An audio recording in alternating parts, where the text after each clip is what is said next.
안녕하십니까 여러분. 2월 3일 수요일 매일 기도회 시작하기로 하겠습니다.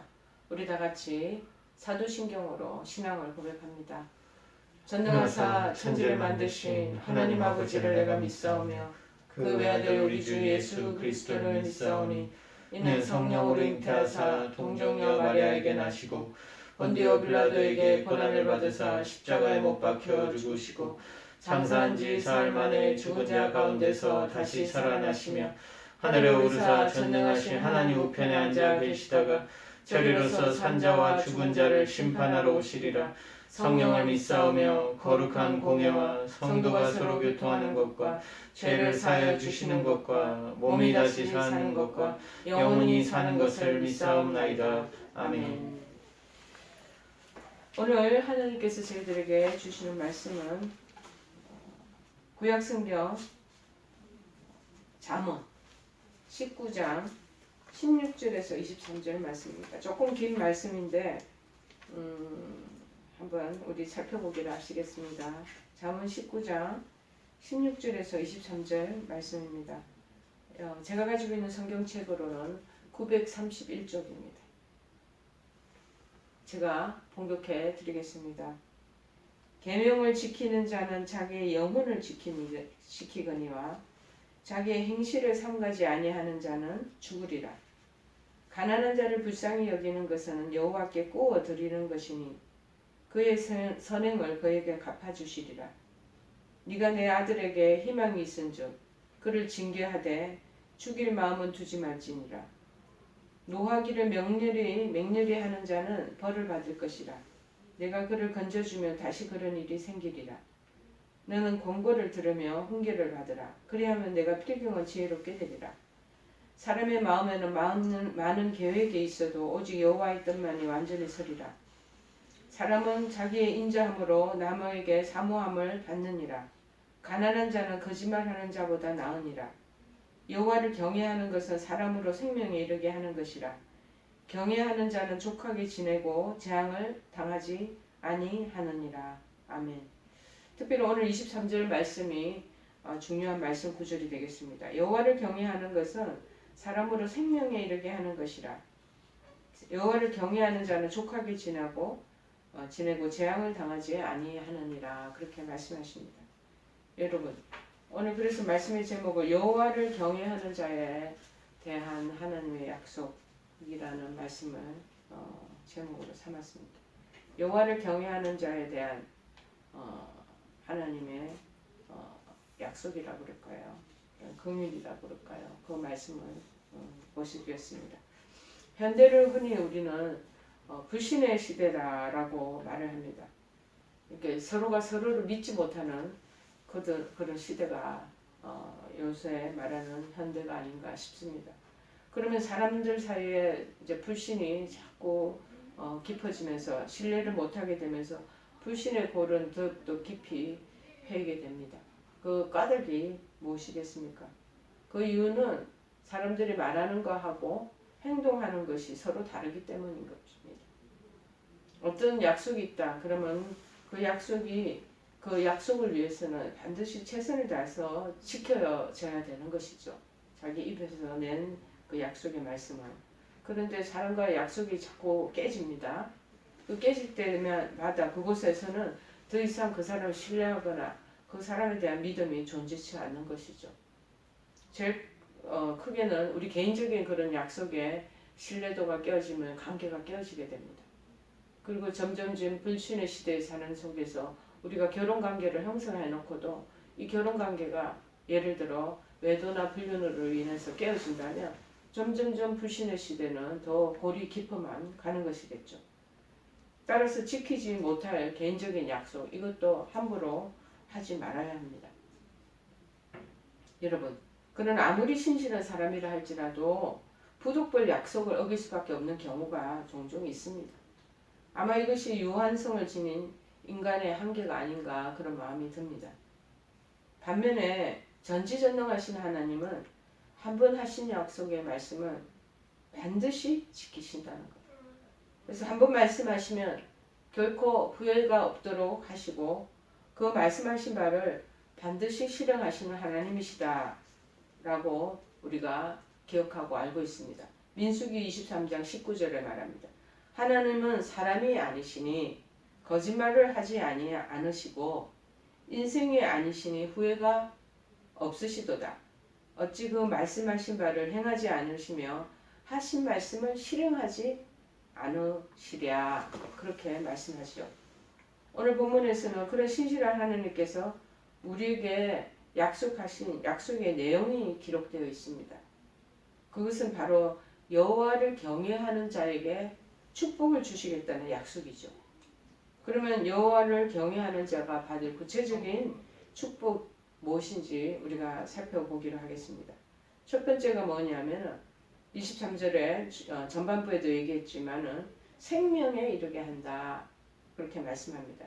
여호와를 경외하고 하나님을 잘 순종하는 것은 사람으로 생명에 이르게 한다라고. 여기서 이르게 한다라는 예라크, 이 헬라어는 어떤 뜻이 내포되어 있냐면요. 인도한다, 더하다 라는 의미를 가지고 있다고 합니다. 즉 여호와를 경외하는 자에게는 새로운 인생을 재생시켜 주신다는, 하나님의 그래서 구원에 이르도록 인도하신다는 그런 말씀이 있습니다. 그러니까 오늘 말씀하시는 이 이르게 한다, 구원에 이르도록 인도하신다라는 말씀이죠. 인간은 원초적으로 다 아담과 하와 이래로 타락을 했던 존재입니다. 그래서 타락한 인간은요, 그대로 내버려주면 계속 타락의 그 경로를 거치면서 마침내는 몰락하게 되는 것입니다. 근데 타락한 인간이 거듭나도록 새로 다시 영적으로 탄생될 수 있도록 한다. 그렇게 말씀하고 있는 것이죠. 그런데 인간은 거듭나지 아니하면 하나님 나라를 갈 수도 없고 하나님 나라를 또 살아생전에 볼 수도 없다라는 것입니다. 요한복음 3장 3절 5절에는 이렇게 말합니다. 예수께서 대답하여 이르시되 진실로 진실로 내게 이르노니 사람이 거듭나지 아니하면 하나님 나라를 볼 수 없느니라. 볼 수 없다고 하시잖아요. 예수께서 대답하시되 5절에 진실로 진실로 내게 이르노니 사람이 물과 성령으로 나지 아니하면 하나님 나라에 들어갈 수 없느니라. 그렇게 말합니다. 이는 절대적으로 중생, 한 번 더 하나님 은혜 안에서 태어나고 거듭나는 것이 필요하다는 말씀이시죠. 여러분 스스로를 한번 돌아보시기를 바랍니다. 나는 거듭났는가? 니고데모와 같이 아무리 종교적인 열심과 그런 지식이 많은 사람이라도 영적으로 다시 태어나지 아니하면 하늘의 일을 알 수도 없고, 그리고 영적인 안목을 가지고 볼 수도 없고, 우리가 죽어 사후 후에 또 하늘 나라를 들어갈 수 없다는 것이죠.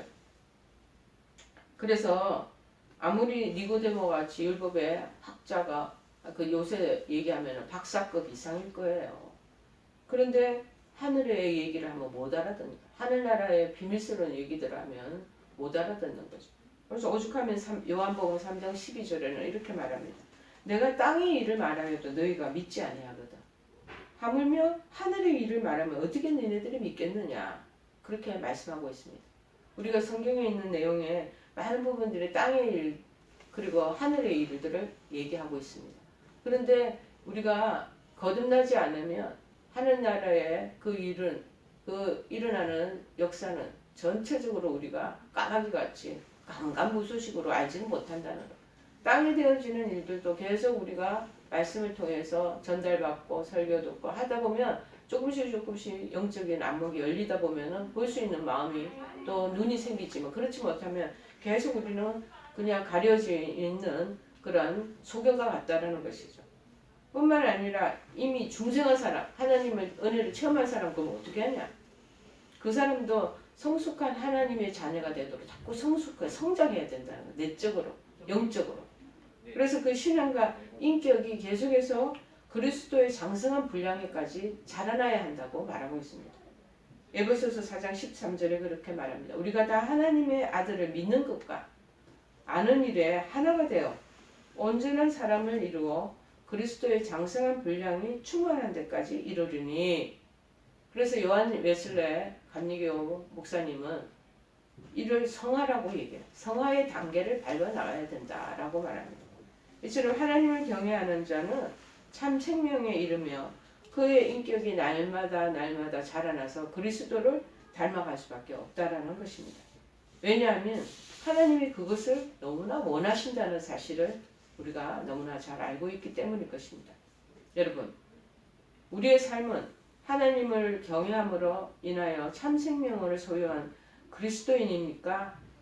하고 자신한테 물어보시기를 바랍니다.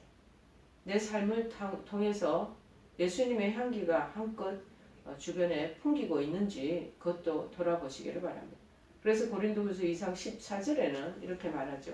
항상 우리를 그리스도 안에서 이기게 하시고 우리로 말미암아 나 한 사람으로 말미암아 각 처에서 그리스도를 아는 냄새를 나타내시는 하나님께 감사하노라. 아멘. 그렇게 말하고 있습니다. 예수 믿었다고 거듭났다고 해서 끝나는 게 아니고 자꾸 자라나는 거. 우리한테 하나님이 자라나는 그러한 영적인 성장, 예를 들어 성장 그 씨앗을 우리에게 주신 것 같아요.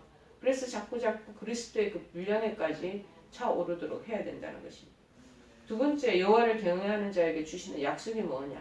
족하게 지내도록 해주신다. 여호와를 경외하는 자 또한 족하게 지낼 것이 약속되어 있습니다. 여기서 족하다 이 말은 헬라어로 사베아라는 뜻이래요. 무슨 뜻이냐? 배부르다. 배부르다. 실증난다 라는 뜻을 지니고 있다. 배가 부르다. 음식을 우리가 충분히 먹어서 만족한 상태. 더 이상 먹기에 실증이 나는 상황. 즉 물질적으로 아주 풍부한 생활에 이르게 되는 것을 말합니다. 우리가 배부르면 영어로 I am very full. 난 거듭 찼다 이렇게 말하거든요. 왜? 배가 부르다. 족하게 지낸다는 것은 그 정도로 배부를 정도로 풍성하다라고 말씀하시는 것이죠. 그리고 지낸다는 뭐냐? 계속 풍성함이 머물고 계속된다라는 뜻이래요. 따라서 본문의 약속은 여호와를 경외하는 자에게는 물질적인 풍요를 하나님께서 계속 머물러 있도록 그렇게 해주신다라고 말씀하고 있다라는 것입니다. 여러분, 우리가 물질의 이 부여를 얻기 위해서 이 자본주의 시대에 많은 사람들이 잘못된 방법으로 부동산 투자를 한다든지 아니면 주식 투자를 한다든지 재물을 모으기에 전부 다 전전긍긍 급급하지 않습니까? 우리에게 주시는 하나님을 떠나고 하나님을 경외하는 것을 벗어난 삶에서 이런 일들을 해낸다는 것은 아주 위험한 도박행위와 똑같다라는 것입니다. 여러분, 예수 그리스도를 경외하고 하나님을 잘 경외하는 자에게 주시는 이 약속에 하나님이 메시지가 프라미스, 약속이 여기에 놓여 있습니다. 그러나 가장 중요한 사실은 뭐냐?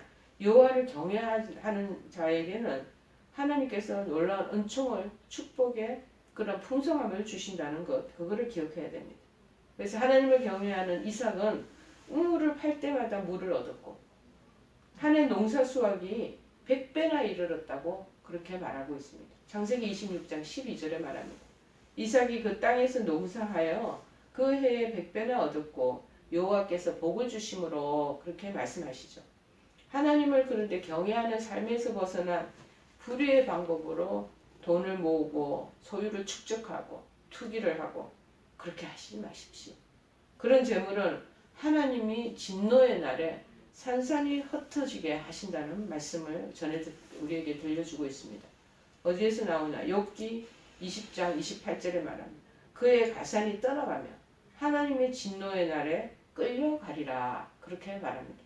우리 모두 하나님을 경외하는 그래서 족하게 지내는 그러한 저와 여러분 되시기를 간절히 축원해 드립니다. 세 번째는 하나님 경외하는 자에게 뭐냐? 재앙을 만나지 않도록 해주신다. 여러분, 여호와를 경외하는 자에게 주어진 마지막 약속은 재앙을 만나지 않는다. 여기서 재앙은 헬라어로 라라는 뜻인데요. 산산조각 내어서 상하게 만든다는 것. 쓸모없게 한다는 것. 파멸을 말한다는 뜻이에요. 여기서 만나다. 이거는 방문하다. 지정하다. 그러니까 재앙이 우리를 방문하지 않도록. 재앙이 우리를 포인트아웃, 지명하지 않도록. 그렇게 하는 것이 우리 하나님을 경외하는 자에게 오시는 축복이라는 거예요. 재앙이 여호와를 경외하는 자를 지정해서 방문하지 않는다. 방문하려가 재앙이 돌아다니다가 그 다음에 그거를 뛰어넘게 한다.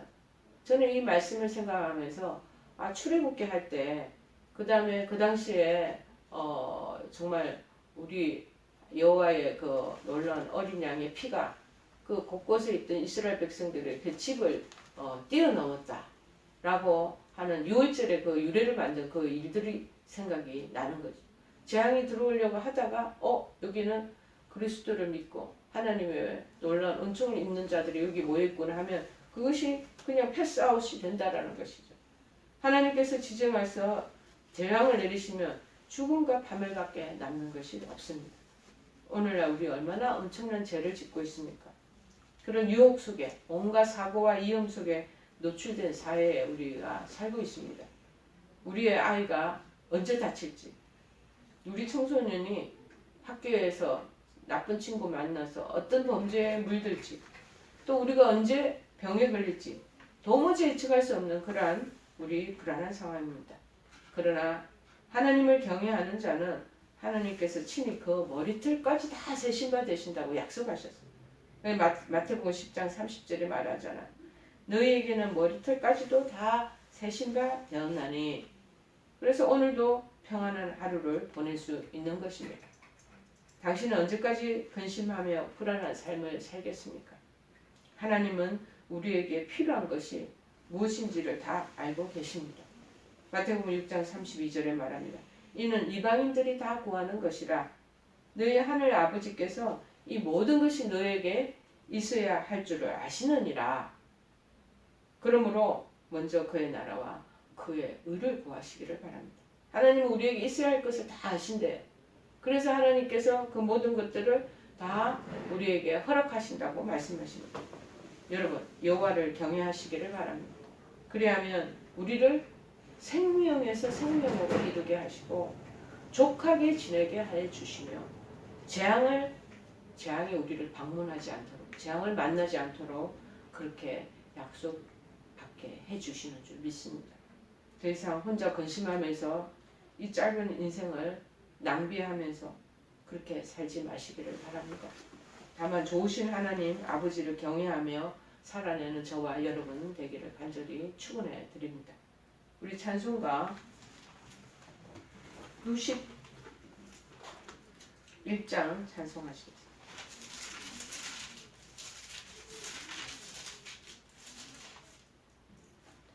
찬송하시겠습니다. 슬픈 마음 있는 사람 예수 이름 믿으면 영원토록 변함없는 기쁜 마음 얻으리. 예수의 이름은 세상의 소망이요 예수의 이름은. 우리 주기도문으로 매일 기도에 마치기로 하겠습니다. 하늘에 계신 우리 아버지여 이름이 거룩히 여김을 받으시오며 나라의 임하옵시며 뜻이 하늘에서 이룬 것 같이 땅에서도 이루어지이다. 오늘날 우리에게 일용할 양식을 주옵시고 우리가 우리에게 죄 지은 자를 사하여 준 것 같이 우리의 죄를 사하여 주옵시고 우리를 시험에 들게 하지 마옵시고 다만 악에서 구하옵소서. 대개 나라와 권세와 영광이 아버지께 영원히 있사옵나이다. 아멘.